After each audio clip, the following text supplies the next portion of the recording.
Welcome back to Trends in Data Management, sponsored by NetApp, here on federalnewsradio.com and 1500 AM. My guest this segment is Matt Lawson, Principal Architect for State, Local, and Education at NetApp.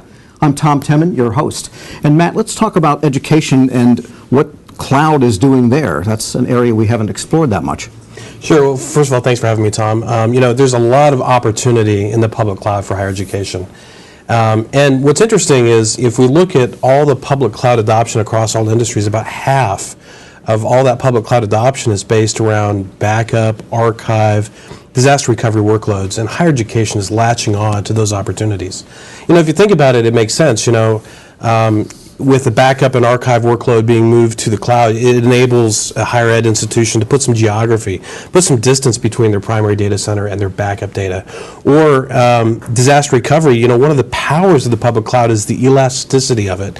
So, if you think about when does an institution need its DR workloads, well, when they're testing or when they actually have to execute DR. And so there's some real benefits in terms of using that elasticity, capability of the public cloud. But as higher ed institutions are embracing public cloud and moving more of their workloads to public cloud, there are some concerns about, lock-in. If I pick one cloud provider today, what if I get better pricing at a different cloud provider tomorrow? And how do I, position myself to be able to take advantage of that.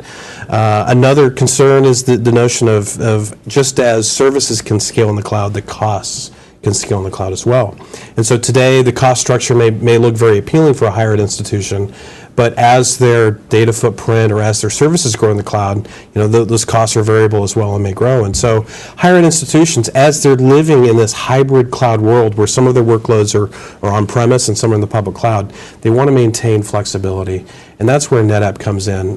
We have the NetApp Data Fabric, which really gives our customers, and specifically in higher ed institutions, choice and flexibility in living in the hybrid cloud environment. And the NetApp Data Fabric really provides three things. First of all, it enables our customers to keep their data in the exact same format, whether it's in their own data center or in the public cloud. The second thing it does is it enables them to manage their data the exact same way. And finally, it allows them to move their data very efficiently and very quickly between clouds. And so that enables a lot of power, in the hybrid cloud environment. And we had a customer once say that the NetApp Data Fabric basically enables all the benefits of the cloud, but really sidesteps and eliminates most of the risks and pitfalls that sometimes is associated with the public cloud. Let's talk about some applications like big data and analytics in higher ed. What do you see as the opportunities there? So there's a lot of exciting things happening with big data and analytics in higher education.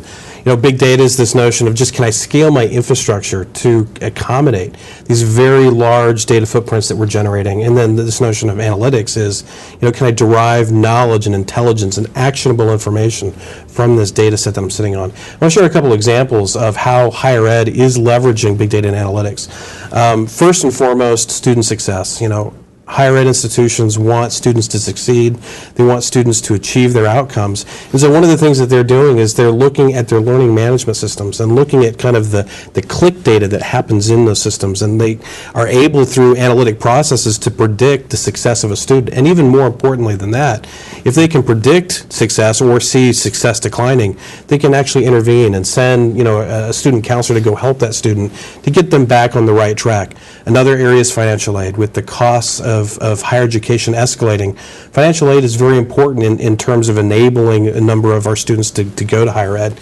And so big data and analytics is being used to increase the total number of awards, to increase the amount of the awards, to decrease the time it takes to get an award to a student, and finally, while this is happening, to systematically reduce the fraud that is present in financial aid systems.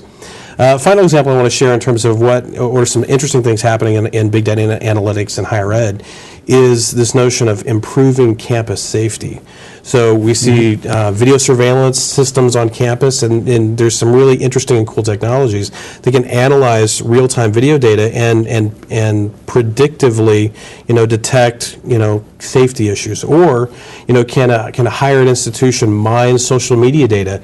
Can they look at, ring fence their geographic campus location and look at, threats in social media and again, to help improve campus safety? And let me ask you this, with all of this diversity of data types and applications, what are the big challenges? Let's summarize those for IT in higher ed.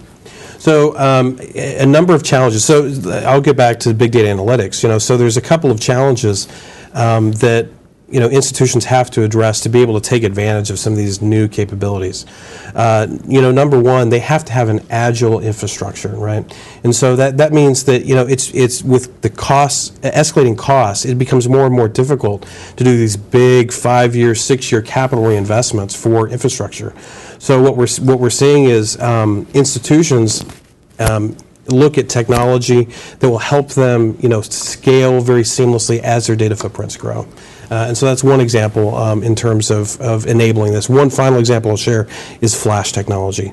In terms of needing the speed and horsepower and power to enable these analytic applications, there's nothing like flash that gives that to the computing and infrastructure environment. Sounds like you've got it covered. Matt Lawson is the principal architect for state, local, and education at NetApp. This is Trends in Data Management, sponsored by NetApp on federalnewsradio.com and 1500 AM. I'm your host, Tom Temin.